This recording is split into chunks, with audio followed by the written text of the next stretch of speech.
Very good morning to all of you. तो चलिए आज की क्लास को हम लोग स्टार्ट करते हैं। और पिछले क्लास में हम लोग रॉयल्टी चैप्टर स्टार्ट किए थे। रॉयल्टी के बारे में कुछ बेसिक बातें जो है हम लोग समझे थे कि रॉयल्टी होता क्या है, रॉयल्टी के कौन कौन से प्रकार हैं, रॉयल्टी में कौन कौन से पार्टी होते हैं। और इसी चीज को हम आगे बढ़ाते हुए चलते हैं। इसमें एक एग्जाम्पल के माध्यम से हम आपको कुछ समझाने का प्रयास किए थे।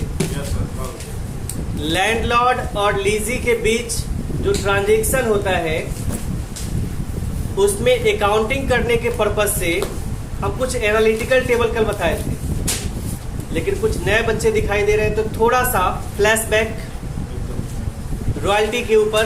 रॉयल्टी होता क्या है?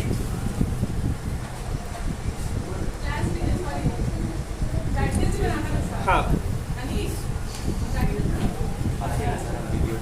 तो रॉयल्टी है क्या? ध्यान दीजिए इधर। अब आपस में बात कीजिएगा तो फिर गड़बड़ हो जाएगा। रॉयल्टी होता क्या है? रॉयल्टी को हिंदी में अधिकार शुल्क भी कहा जाता है। अधिकार प्लस शुल्क, मतलब आप अपने अधिकार के लिए जो शुल्क लेते हैं वही अधिकार शुल्क है। और इसी को अंग्रेजी में रॉयल्टी कहा जाता है।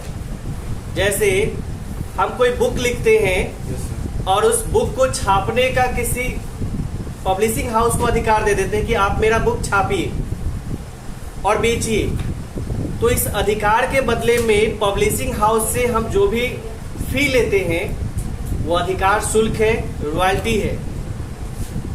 अब इसमें एक एग्रीमेंट बनता है किसके बीच? तो जो अधिकार देता है किसी अन्य व्यक्ति को यूज करने के लिए, उस व्यक्ति के द्वारा रॉयल्टी चार्ज किया जाता है, रॉयल्टी लिया जाता है। और जो व्यक्ति उसके अधिकार को यूज करता है, उपयोग करता है, वो रॉयल्टी पे करता है। जैसे और भी बहुत सारे एग्जांपल्स हैं।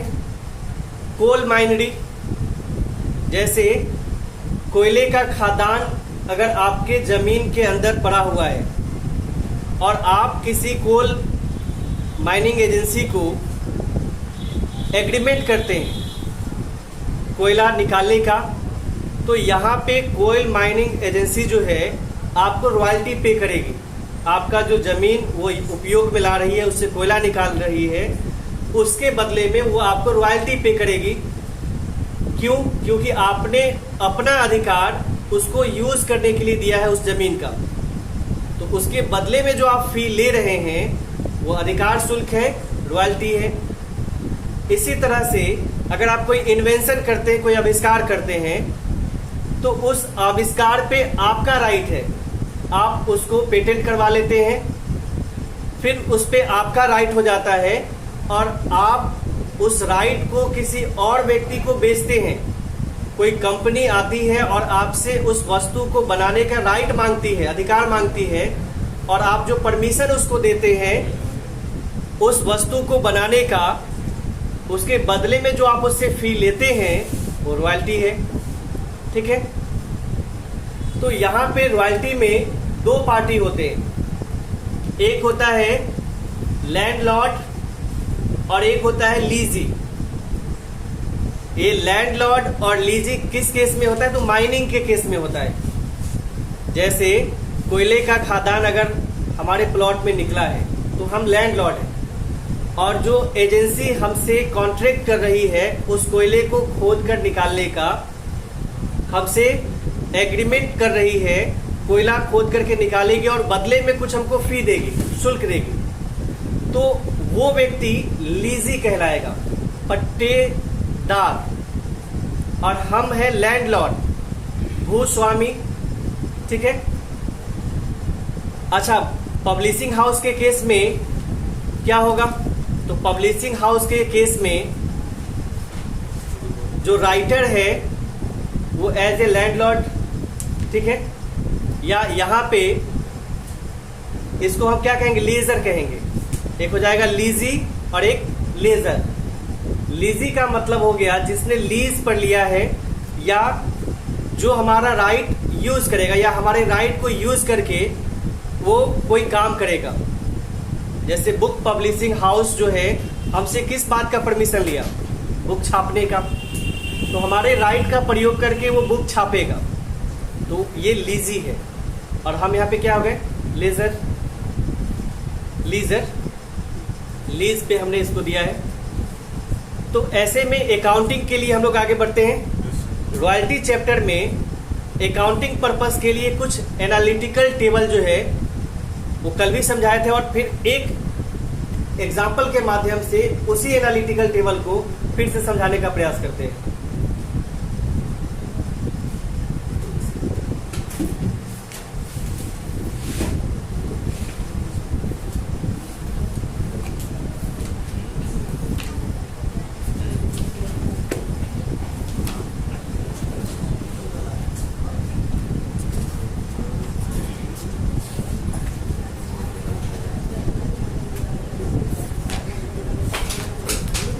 देखिए, financial accounting doctor S K. Singh के बुक में पेज नंबर 470,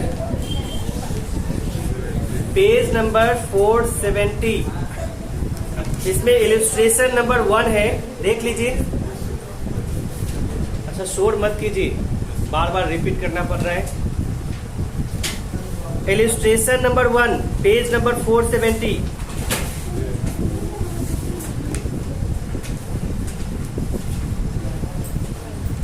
बुक नहीं लिए हैं? चलिए देख लीजिए।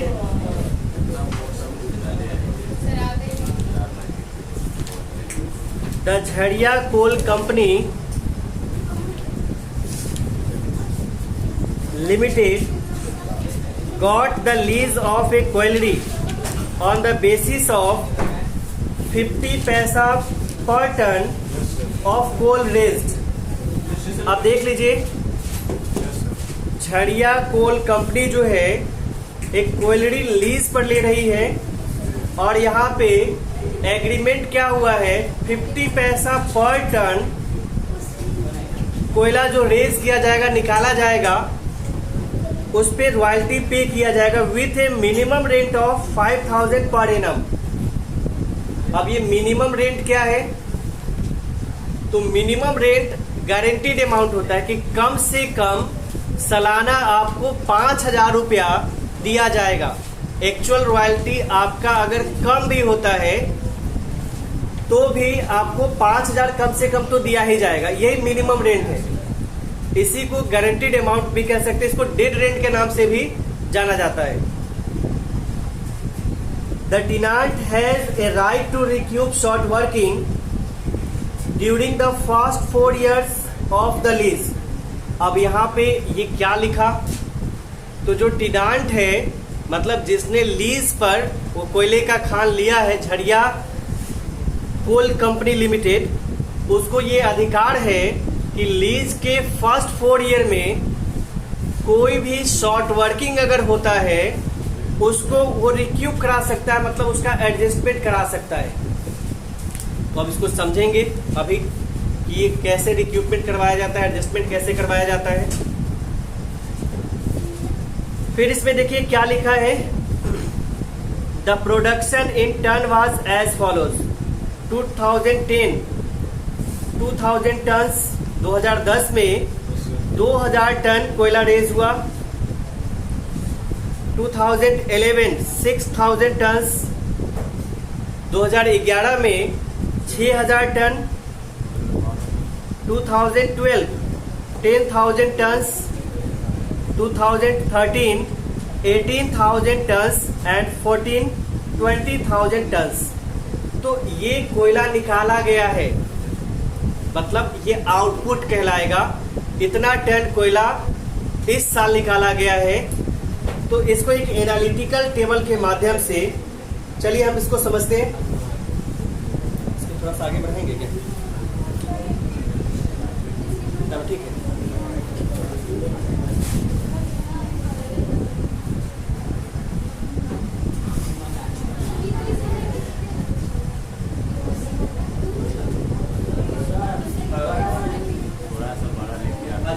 सेशन नंबर 1 है एनालिटिकल टेबल।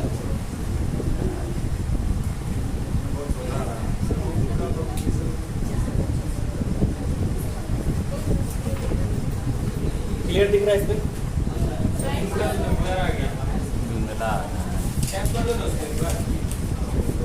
हो गया। देखिए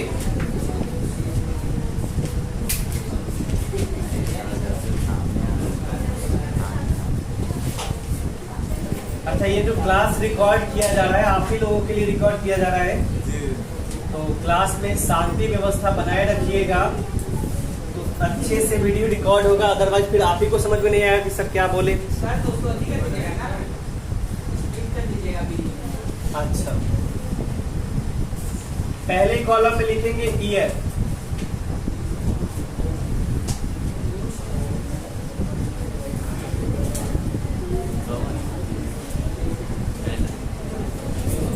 आउटपुट।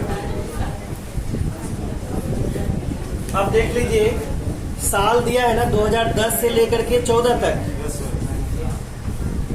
2010, 2011, 12, 13 और 2014। आउटपुट पहले साल कितना टन हुआ है? प्रोडक्शन टन में है 2000 टन, 6000 टन, 10,000, 18,000। अच्छा, एक बात समझ लीजिए, किसी भी चीज को समझने के लिए अच्छे से सुनना जरूरी होता है। तो अगर अच्छे से समझना है तो पहले अच्छे से सुनिए। अगर कहीं पे कोई प्रॉब्लम हो, समझ में नहीं आ रहा हो, तो एक बार हाथ उठाइएगा, हम आपका प्रॉब्लम सुनेंगे और फिर उसको समझाएंगे। ठीक है? तो आउटपुट दिया है। अच्छा, एक्चुअल रॉयल्टी दिया हुआ है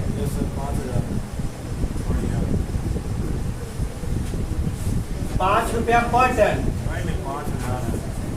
एक्चुअल रॉयल्टी पूछ रहे हैं, 50 पैसा पर टन है।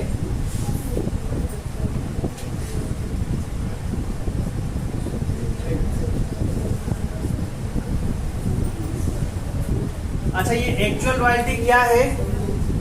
तो यहाँ पे लीजी से ये एग्रीमेंट बना होगा कि जितना टन कोयला हम निकालेंगे, मतलब लीजी जितना टन कोयला निकालेगा उतना 50 पैसा आपको पे करना होगा।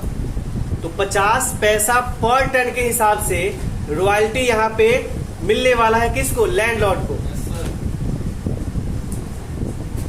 अच्छा, एक्चुअल रॉयल्टी अब देख लेते हैं इस हिसाब से कितना हो जाता है।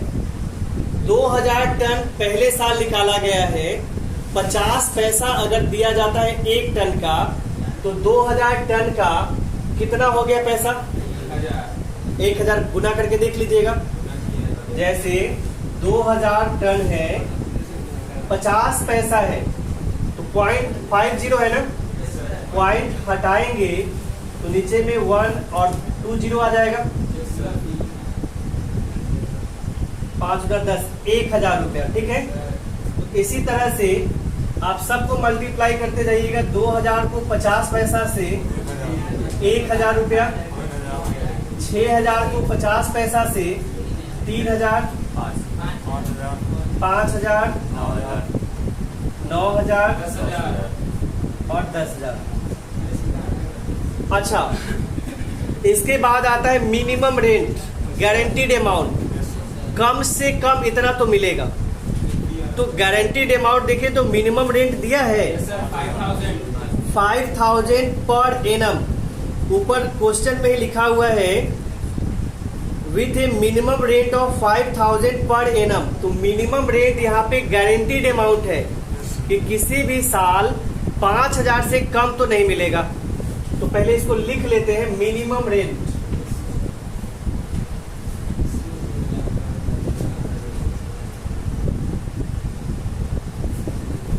$5,000।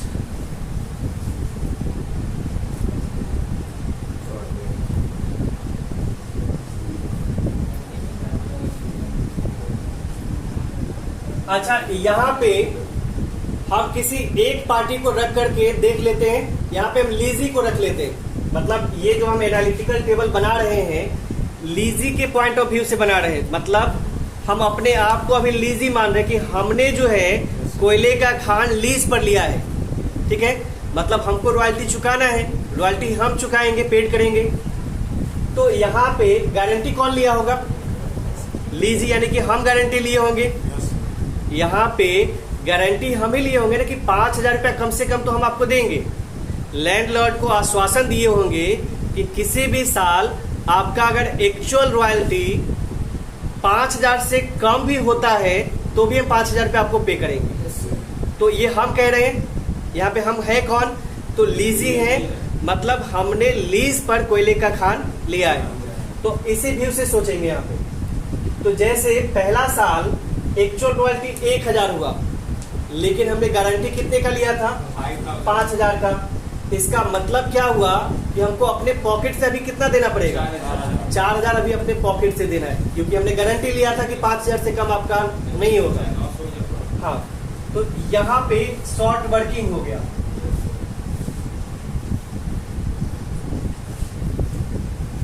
शॉर्ट वर्किंग हो गया। 4,000 हम अपने पॉकेट से अभी दे रहे हैं, तो ये शॉर्ट वर्किंग है, ठीक है। इसके बाद दूसरे साल देखिए एक्चुअल रॉयल्टी 3,000 हुआ, लेकिन गारंटी हम कितने का लिए हुए हैं? 5,000 का। कम से कम हम 5,000 देंगे, तो अभी भी हमको अपने पॉकेट से कितना देना पड़ रहा है? 2,000 देना पड़ रहा है।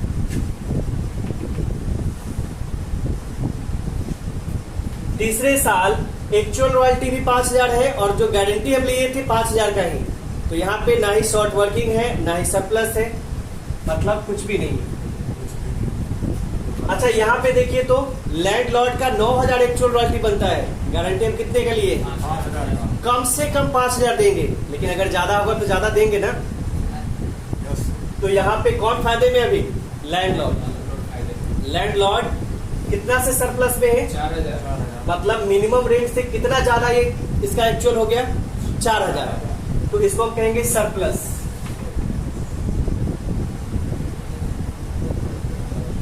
सरप्लस है। तो यहाँ पे 2013 में लैंडलॉर्ड कितने से सरप्लस में है? 4,000 से सरप्लस में है। फिर यहाँ पे देखिए लैंडलॉर्ड यहाँ पे भी सरप्लस में है, क्योंकि एक्चुअल 10,000 हो गया है, गारंटी तो हम 5,000 का लिए थे। तो कितना से सरप्लस में है? 5,000 से सरप्लस में है। अब एक चीज ध्यान रखिएगा, यहाँ पे रिक्यूपमेंट कराया जाता है, एडजस्टमेंट। जैसे जब लैंडलॉर्ड का एक्चुअल रॉयल्टी कम था तो हम गारंटी लिए थे कि कम से कम 5,000 तो देंगे ही। तो ऐसे स्थिति में देखिए पहले 2 साल हम अपने पॉकेट से दिए थे, 4,000 2,000 अपने पॉकेट से दिए थे ना। तो ऐसे में लैंडलॉर्ड का कोई फर्ज नहीं बनता है कि जब वो सरप्लस में जाए तो जब हम उसके बुरे वक्त में ख्याल रखे थे तो मेरा भी ख्याल रखे। मतलब ये जो एक्स्ट्रा हम अपने पॉकेट से दिए थे, शॉर्ट वर्किंग हो गया था मेरा, तो इसका एडजस्टमेंट वो कर ले, उसमें से माइनस कर ले। जब वो सरप्लस में आ गया है, एक्चुअल रॉयल्टी उसका ज्यादा है मिनिमम रेट से, गारंटीड अमाउंट से, तो अब वो मेरा भी ख्याल रखे, मेरा जो पॉकेट से गया था उसका वो एडजस्टमेंट कर दे।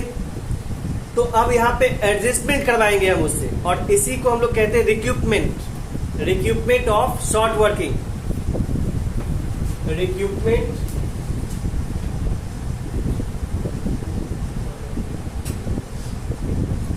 ऑफ शॉर्ट वर्किंग, शॉर्ट में ही लिख दिए।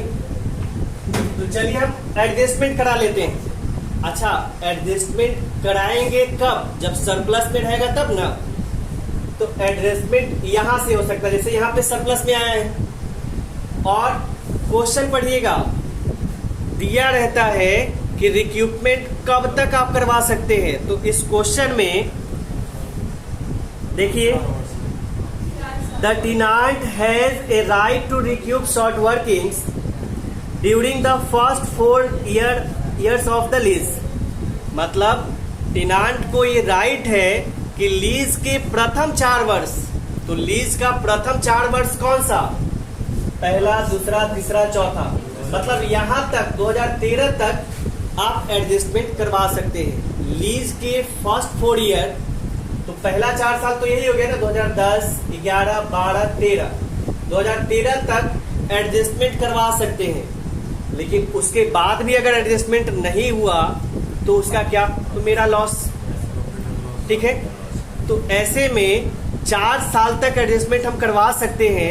तो आइए देखते हैं, ये जो शॉर्ट वर्किंग हुआ था, लीज का पहला 4 साल यहीं तक कंप्लीट हो जाता है, तो हमारे पास ये 4000 ही है सरप्लस में, तो मैक्सिमम रिक्रूटमेंट हम 400 का करवा सकते हैं, सॉरी 4000 का, तो 4000 का हम एडजस्टमेंट करवा सकते हैं। उसके बाद ये जो 2000 जो हम अपने पॉकेट से दिए थे दूसरे साल भी, इसका एडजस्टमेंट हम नहीं करवा सकते हैं, सरप्लस में है, फिर भी हम रिक्रूटमेंट नहीं करवा सकते हैं, क्योंकि एग्रीमेंट बनाते समय ही तय हो गया था कि अगर कोई शॉर्ट वर्किंग होता है तो उसका एडजस्टमेंट लीज के पहले 4 साल तक ही किया जाएगा। तो एग्रीमेंट को ही फॉलो करना है और एग्रीमेंट के अनुसार ही चलना है। तो ये वाला जो 2000 हम अपने पॉकेट से दिए थे, इसका एडजस्टमेंट हम चाह करके भी नहीं करवा सकते हैं, क्योंकि 4 साल बीत चुका है, पहला साल, दूसरा साल, तीसरा साल और चौथा साल, अब ये 5वें साल में प्रवेश कर जाएगा। तो इसलिए अब क्या करें, तो जो रिक्रूटमेंट नहीं हो पाएगा वो हमारा लॉस है।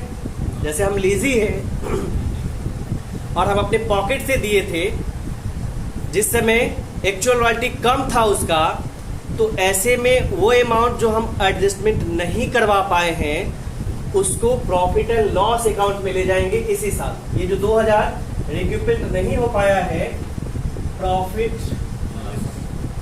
एंड लॉस अकाउंट, यहाँ पर क्या, अच्छा कर लेते हैं पेमेंट,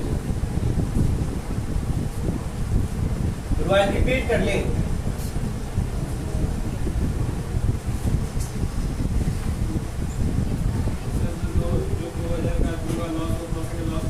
हाँ, 2000 का जो लॉस हुआ वो प्रॉफिट एंड लॉस अकाउंट में चला जाएगा।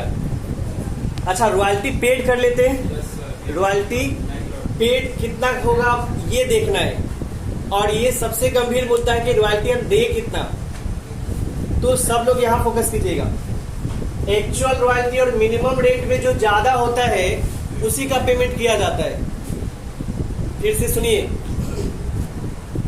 एक्चुअल रॉयल्टी और मिनिमम रेट में जो ज्यादा है पेमेंट उसी का किया जाएगा, ठीक है। उधर का नहीं आ रहा है तो बीच में कर दीजिए, आ रहा है। तो एक्चुअल रॉयल्टी और मिनिमम रेट में जो ज्यादा है पेमेंट उसी का करना होता है। लेकिन एक बात का और ध्यान रखना होता है, अगर यहाँ पे एडजस्टमेंट हुआ है, रिक्रूटमेंट हुआ है, तो उसको घटा कर, फिर से समझिए, रॉयल्टी पेड करते समय एक्चुअल रॉयल्टी और मिनिमम रेट में जो ज्यादा है उसी का पेमेंट करेंगे। लेकिन यहाँ पे एडजस्टमेंट देख लेंगे, रिक्रूटमेंट अगर हुआ है तो उसको घटा लेंगे। पहले किस में आई, एक्चुअल रॉयल्टी कम है, मिनिमम रेट ज्यादा है ना, और यहाँ पे कोई रिक्रूटमेंट एडजस्टमेंट नहीं हुआ है, तो रॉयल्टी पेड कितना होगा, 5000।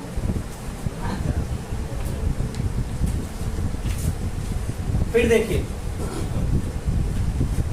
दूसरे साल एक्चुअल रॉयल्टी और मिनिमम रेट में मिनिमम रेट ही ज्यादा है और कोई रिक्रूटमेंट नहीं है, तो यहाँ पे पेमेंट कितना होगा, 5000।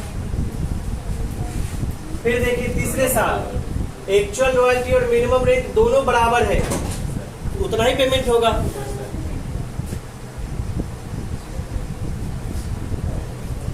फिर देखिएगा, एक्चुअल रॉयल्टी और मिनिमम रेट में एक्चुअल रॉयल्टी ज्यादा है, 9000 का पेमेंट होना चाहिए, लेकिन एडजस्टमेंट हुआ है 4000 का, तो 9000 में से 4000 माइनस कर लीजिए, कितना बच गया, 5000 का पेमेंट होगा। फिर देखिए, एक्चुअल रॉयल्टी और मिनिमम रेट में ज्यादा एक्चुअल रॉयल्टी है, यहाँ पे कोई एडजस्टमेंट नहीं हुआ है, तो पेमेंट भी यही 10,000 का होगा। ठीक है, तो यही एनालिटिकल टेबल है। तो क्या ये समझ में आया है? Yes sir. तो इसको नोट कीजिए।